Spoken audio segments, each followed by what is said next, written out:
Trigger warning.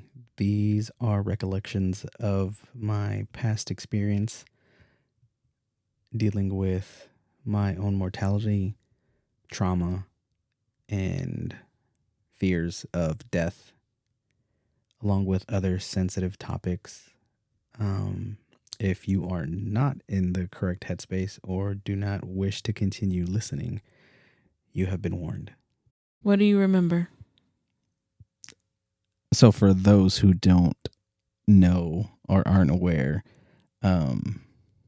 I had open heart surgery back in October of last year. So that's what she's asking. What do I remember from?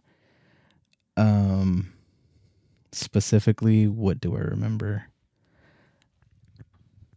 I remember going into the OR. Well, Okay. them rolling me back.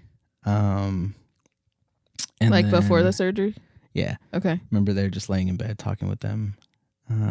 Okay. They were asking how I felt, and I was terrified. Okay. You don't remember before that? Like me taking your stuff and then being like, all right, see you later.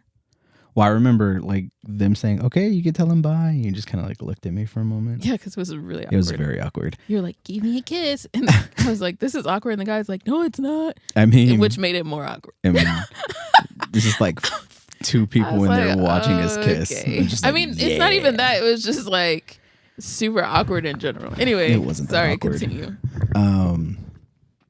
But yeah, I remember. Well, of course, I remember all the prep time and getting prepared to go into surgery. But specifically from my surgery, thankfully, I don't remember the surgery. That would be bad. Anesthesia wasn't doing their job. Yeah. From I guess the point that I remember was I remember pain. Mm-hmm. Basically felt like my chest was ripping open. That's what you were screaming over and over. My chest is ripping. I remember. It's not funny, but it's very funny. But like when you look back at it, it was just so. It's not funny.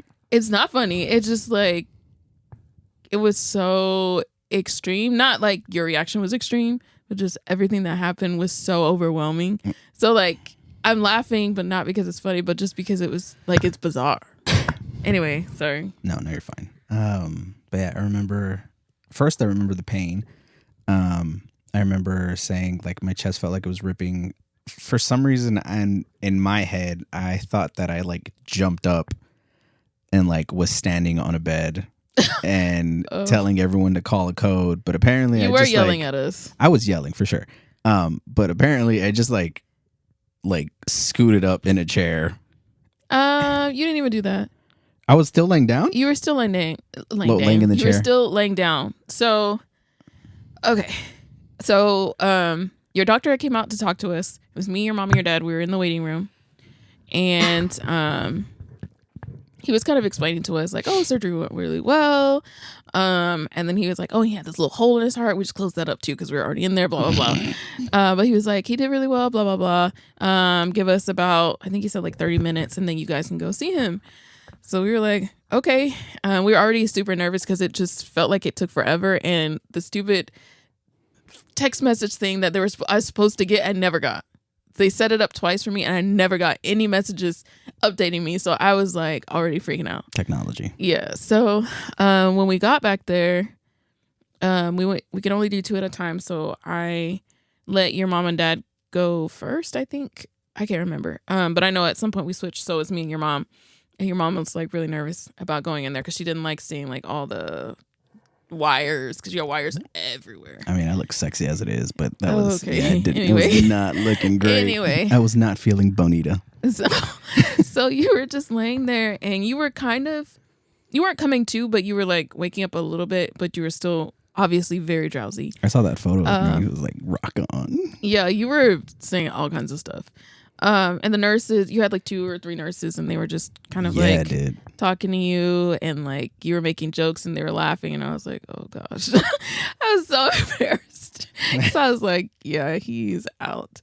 And it was fine. Like your mom and dad stayed for like another maybe an hour, maybe 30 minutes. And then she was like, all right, we're gonna go. We'll come back later or tomorrow. And I was like, okay, he's probably just gonna sleep anyway. So your mom left, and it was like maybe 20 minutes after she left. That's when you started screaming, but you didn't like pop up or anything. You were just laying in the bed, and then out of nowhere, they were gonna sit you up, so that you could start sit me up 3 hours sit post-op. and then stand, because it was supposed to be like an in and out thing. So they were like in and out, but well, not in and out, Yeah. but it was supposed to be like, okay, let's get him moving so that Yeah. he can be out by the weekend. But you started getting nauseous, and they were like, okay, we'll just take it slow. So they let you lay back down, and then they tried it again, they're like side effect of the anesthesia. and then you were still nauseous. So you laid down for a little bit more, and then you were just kind of there for a little bit, and then out of nowhere, you're like, oh, my chest hurts, and then you're like, my chest hurts, it really, really hurts, and then you started screaming. You're like, my chest is ripping, but you didn't like pop up. You were laying down screaming, and then you're like, call a code, Bree, get out of the way, get out. And I was like, what? Yeah, because I was like, I'm about to be very popular. But yeah, you were like, it's. I've never heard you scream like that. I've never heard your voice sound like that. So that was from Bree's perspective, because she stood there in that room the whole time. Yeah, I wasn't leaving. Me, like I said, from what I remembered was the chest felt like it was ripping. I clearly did not pop up from a bed or wherever I was. But I remember shouting, call a code. I remember looking over to my side and seeing Bree standing there. I remember pointing at her and telling her, in my head, I thought I told you to get back. No, you told me to leave. Oh, in my head, Either way, I wasn't leaving. I'm pretty sure I told you to get back. I'm pretty sure you told me to leave. One of those. You said get out. Yeah, sounds about right. But yeah, and from what I remember looking at Bree and telling her like to get back, because I already knew, like, again, I was going to be very, very popular, like within the next couple seconds. Yeah, you were more popular than you thought, because there were like 50 people up there. Yeah.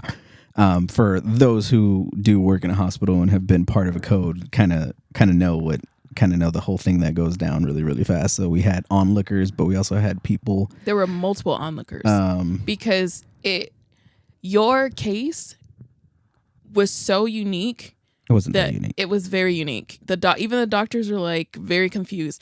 They were calling. They were saying it was unique for the code. Yes, the code. Yeah, the code. Because they did not know where it came from. They were like, "What the heck?" Because your heart was fine, but when you coded and when you were feeling that pain, your blood pressure was like 235, 250. Yeah, it was like 200s to Jesus. It was all over. And so all these people were rushing in. I eventually got out of the room because I could not fit in the room. Yeah. But the people that were there could not fit in the room. So I was like standing outside of the room, and this little nurse trying to get me to go sit down in the waiting room. Absolutely not.